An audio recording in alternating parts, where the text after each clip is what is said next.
Hello everyone, we're looking at a calendar that's basically tracking when spot XRP ETFs are going live.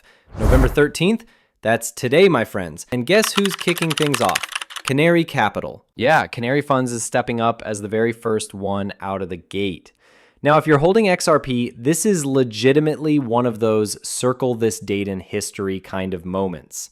But I keep seeing so many comments from people who are like, why is everyone freaking out about ETFs? What's the big deal? So listen, before we jump into all these calendar dates and all the wild headlines and updates flying around, because trust me, there's a ton happening and we need to talk about what's next. Let me just paint the picture real quick of why this ETF situation is going to flip the script for XRP holders. What's really happening here in terms of cracking open the door to massive institutional money? Here's the reality. Us retail folks, we can pump something up to a certain level, sure, but you need that serious capital, right? I'm talking about the 60, 70 trillion bucks chilling in traditional stock markets. And now that money can pour straight into XRP. Okay, so let me paint the picture here for you. A spot XRP ETF is a regulated investment fund traded on traditional stock exchanges that gives investors direct exposure to price movements of XRP, the native cryptocurrency of the XRP ledger. Unlike futures-based ETFs, a SPOT XRP ETF actually holds XRP tokens in institutional-grade custody on behalf of its shareholders, meaning that the price of the ETF closely tracks the real-time market value of XRP itself. Now, here's how SPOT XRP ETFs work. The fund holds XRP tokens in secure, audited cold storage managed by professional custodians. Think of companies like Coinbase Custody. They're basically the vault keepers in this whole operation. These guys have already built out massive networks with all the big institutions plugged right in. And they're the guardians actually safeguarding these digital assets. Obviously, there's a whole bunch of other players in this game too, but you get the idea of how this whole ecosystem functions behind the scenes. That was literally just me spitballing off the top of my head here. Investors buy shares of the ETF on public exchanges like the NASDAQ or the New York Stock Exchange, and they can buy any stock or bond fund. The value of each share reflects the net assets value, also known as NAV, which is tied directly to the SPOT price of XRP to the broader market after deducting management fees. Think about every time you're making moves on platforms like Coinbase or Uphold. They're definitely taking their cut, right? Well, guess what? These traditional exchanges and brokerages work exactly the same way with their own fee structures. Large trading firms, authorized participants, can create or redeem ETF shares in exchange for transferring XRP in and out of the fund, keeping the ETF price closely tied to the market value of XRP through arbitrage. Key benefits: provides exposure to XRP without the need for investors to manage digital wallets, private keys, or crypto exchange accounts. Here's the thing. Ask anyone what drives them absolutely nuts about crypto, and what's the answer you'll hear? This stuff is insanely confusing. You want to purchase one single asset? Well, buckle up, because first you're creating accounts, then there's identity verification, security setup. It's like this never-ending checklist of tasks. But wait, it doesn't stop there. Now you've actually scored some crypto and suddenly you're playing security guard. Cold wallets become your new best friend. Seed phrases need hiding spots like you're burying treasure. And there's this whole laundry list of safety protocols you're supposed to master. Now picture a different reality. What if you just pulled up your regular brokerage account and snagged these assets in a quick 1, 2, 3 tap situation? That's the game changer we're unpacking today. This thing essentially blows the doors wide open, giving practically every person across the globe a direct pathway to XRP through good old-fashioned stock market infrastructure. Let me throw some numbers at you. Globally, we're looking at stock markets hovering somewhere between $125 and $130 trillion in total value. Just focusing on America, we're chilling at approximately $60 trillion in market cap, fluctuating a bit based on whether investors are feeling optimistic or freaking out that particular week. Now, here's the mind-blowing part. That massive $60 trillion mountain of capital could theoretically start flowing toward XRP investments And hey, I'm definitely not standing here suggesting every single dollar in the stock market will rush into one cryptocurrency, but I need you to really comprehend the astronomical scale of wealth we're discussing. Sure, if XRP somehow attracted just 0.25% or even 0.5% of that pile, we'd all be doing backflips to the bank, but honestly, that's not where I'm going with this. My real goal is showing you the insane amount of financial firepower that could realistically pour into these investment vehicles. The ETF operates under traditional security regulations, offering greater transparency, regulatory oversight, and potentially better tax reporting than self-custody. Okay, so picture this. Institutions finally get the green light to play in this space with full visibility into what's happening in the markets. Everything becomes crystal clear and people can actually track what's going on. That's music to the ears of regulators like the SEC and the CFTC, who've been waiting for this kind of clarity. Now, let's break this down real quick. Since this thing's trading on the stock market, guess what? Yep, it's classified as a security.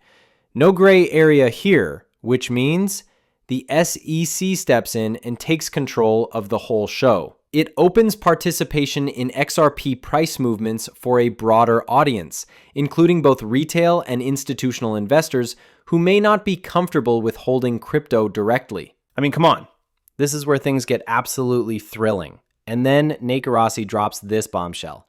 Looks like it's game on for the first 1933X spot XRP ETF. Canary Capital will be the first. Look, they absolutely crushed it when it came to rolling out their products. Everything they needed, done. On schedule, check. And trust me, that kind of execution doesn't go unnoticed. They're going to see some serious rewards for pulling that off. Now, you've probably noticed Stephen McClurg, the CEO over at Canary Capital, making the rounds and sharing his thoughts on where this is all headed. I've been watching him for a while now, and it's interesting. His perspective has definitely evolved over time, but some of his early projections, we're talking a few $1 billion flowing into a spot XRP product within just the first 30 days. Just imagine if that actually plays out. That would be absolutely monumental. We're talking massive numbers here. Think about it. With the Solana ETFs, in roughly the first week and a half to 2 weeks, we saw around 370 million come through. So if we're hitting billions right out of the gate, XRP would blow Solana out of the water. And honestly, I think that kind of performance would be incredible for the entire market. So what's next on the calendar? You've got Franklin Templeton coming in between November 14th and 18th. Then Bitwise steps up on November 19th and 20th, moving right along. November 20th and 21st, that's showtime for CoinShares and 21 Shares. And as we roll toward the end of the month, late November is when Grayscale and WisdomTree step up to the plate. Now we're looking at Wall Street's absolutely insane $1.5 trillion in assets under management, eyeing XRP like it's the next big meal. Yeah, you heard that right. Fee-wise? Bitwise is leading the pack with the lowest rate at 0.34%. And look, I gotta say this, if your head's spinning right now or you're second guessing yourself on any of this stuff, do yourself a solid and ring up your financial advisor. Have an actual conversation with them. Yeah, that's literally what you pay them for. Now, let's talk tickers because this is super important. You're gonna see all kinds of random symbols and abbreviations popping up everywhere online, and I don't want you getting bamboozled by fake or confusing information. Take the time to dig into each specific product that sparks your interest.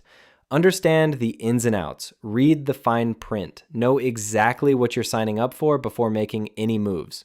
These right here, these are the legit official tickers that'll show up on the DTCC and pop up in your brokerage accounts when you're ready to buy. So Canary Capital, their ticker is XRPC. Simple enough if that's the route you want to take. And all the rest are displayed right in front of you. But can we talk about how Bitwise absolutely won the ticker lottery? They snagged just plain XRP. I mean, come on, that's seriously impressive. Huge win for them on the branding front. All right, so what you're seeing here is basically the full landscape. Every ticker how they're all organized and set up. Just wanted to arm you with all that extra intel. Cool? Cool. Now let's jump into what's next. How much XRP backs each share? Spot crypto ETFs like Bitcoin, Ethereum, or XRP are physically backed, meaning each share entitles the owner to an economic interest in a fixed amount of the underlying asset, in this case, XRP. For comparable ETFs, the sponsor typically sets an initial share creation unit, like examples, 1 share equals 1, 5, or 10 XRP, and then they will adjust the price as for the investor demand. US filings for Canary Capital product haven't given a finalized per share XRP ratio yet. However, the price for each share will be closely reflected to the real-time value of XRP minus the management fees. And it says, what if XRP's price doubles or triples? For an unleveraged spot XRP ETF like Canary's, the value of each ETF share would track with the spot price of XRP almost 1-to-1, aside from the fees. If the current ETF share represents 1 XRP and XRP's spot price doubles, then the share price would double. Now, when one share is packing more XRP behind it, you can't just expect it to pull a 2x out of thin air, right? All right, so here's the deal with percentages. I'm not diving deep into those right now, but I want to make sure you've got this solid foundation first so everything else makes total sense later on. So here's what we're looking at. ETF share value times spot XRP price and annual fees. So if 1 share equals 1 XRP and XRP rises from 240 to 480, the share would move from 240 to 480 minus the fees. Now, here's where it gets interesting with how spot prices play into your ETF's value. Picture this. XRP's spot price starts climbing. And guess what? Your ETF value per share is climbing right there with it. They're basically twins moving in lockstep together. Assuming the ETF remains fully backed with no discount premium or no leverage. If the ETF is rebalanced, represents, let's say, 2 XRP per share, the ETF value is always this right here, right? ETF share value equals 2 XRP times XRP spot price. And boom. That's your roadmap for calculating everything you need to know, folks. Seriously hoping this is starting to make sense for you. I see all those comments you've been leaving, so many of you trying to wrap your minds around the whole ETF situation. That's precisely why I carved out time today to really walk through this step by step. Fingers crossed this helps clear up the confusion. Yeah? And hey, just so you know, we've got our attention locked on Grayscale Trust as we're rolling into the final stretch of this month. Check this out. XRP per share, 19.4. Whoa, hold on. That's actually a massive amount. We're talking serious representation packed into every single one of those shares, people. All right, so then we caught this from Monica Long right here. Great to welcome UK's Economic Secretary to the Treasury, Lucy Rigby, to Ripple's Singapore office to discuss how digital assets can boost UK's competitiveness and growth. Listen, this is something we dive into constantly on the channel. You know that, right? I've watched countless crypto companies pop up and disappear over the years, seen them come, seen them go. But here's what blows my mind. There are very, very few companies I've witnessed that have this kind of direct line to government officials across literally every single country they operate in. You feel me? Brad Garlinghouse has walked into the White House 4 separate times just this year alone. The guy's getting invitations to state dinners left and right, rubbing elbows with these major players. Think about how many times we've spotted Stuart Alderati over at Downing Street, right? And now here's Monica Long sitting down face to face with the UK's Economic Secretary to the Treasury. The level of access Ripple's got to regulators and world leaders around the globe, there really aren't that many players in the blockchain game that can even step into the same ring as Ripple when it comes to this kind of influence. Honestly, look, it's the truth. Who you've got in your corner and the doors those relationships can open, that stuff matters more than people want to admit, right? So here's what's actually going down. The meeting shown in the post between Ripple's president, Monica Long, and UK's Economic Secretary to the Treasury, Lucy Rigby, at Singapore office, according to the official news sources, the purpose was to discuss how digital assets and token blockchain innovation can help boost UK's competitiveness for economic growth. This aligns with UK's ambitions to remain a global financial hub by integrating cutting-edge financial technology into the digital assets and mainstream financial ecosystem. So what we're looking at here is the UK pulling Ripple into conversations about maintaining their edge on the world stage and locking down the technological tools they absolutely need to stay ahead of the curve. Are the puzzle pieces starting to fit together for anyone else watching this? Key discussion topics most likely touched on how digital assets could seriously upgrade the UK's financial infrastructure. Makes sense, right? Policies and regulations supporting fintech and digital innovation, how Ripple solutions like cross-border payments and custody can align with UK goals for a faster and more efficient finance. Now, we've actually seen some fascinating history here. Canada's current Prime Minister used to work at the Bank of England, and guess what they were doing back then? Running proof of concept tests with the XRP ledger. Yeah, people have been chatting about this for ages, but honestly, nothing major seemed to come out of it publicly. But here's my thought. Maybe, just maybe, there was a whole lot more happening under the radar than what they shared with us. And look, I totally get why they'd keep things quiet, right? So that got me thinking, what else is out there? What other links can we actually find between Ripple and the UK? Time to connect some dots. And here's what I discovered. Ripple is registered with the UK's Financial Conduct Authority and actively participates in policy discussions, having provided input to the Treasury and parliamentary committees. Now that's what I call legitimate involvement, folks. I mean, seriously, name one other blockchain infrastructure company pulling off moves like this. Go ahead, I'll wait. It operates a substantial presence in the UK and Europe with a regional hub in London. Ripple partners with European banks like BBVA and works with global fintech leaders to deliver blockchain-based payments in Great British pounds and in the euro.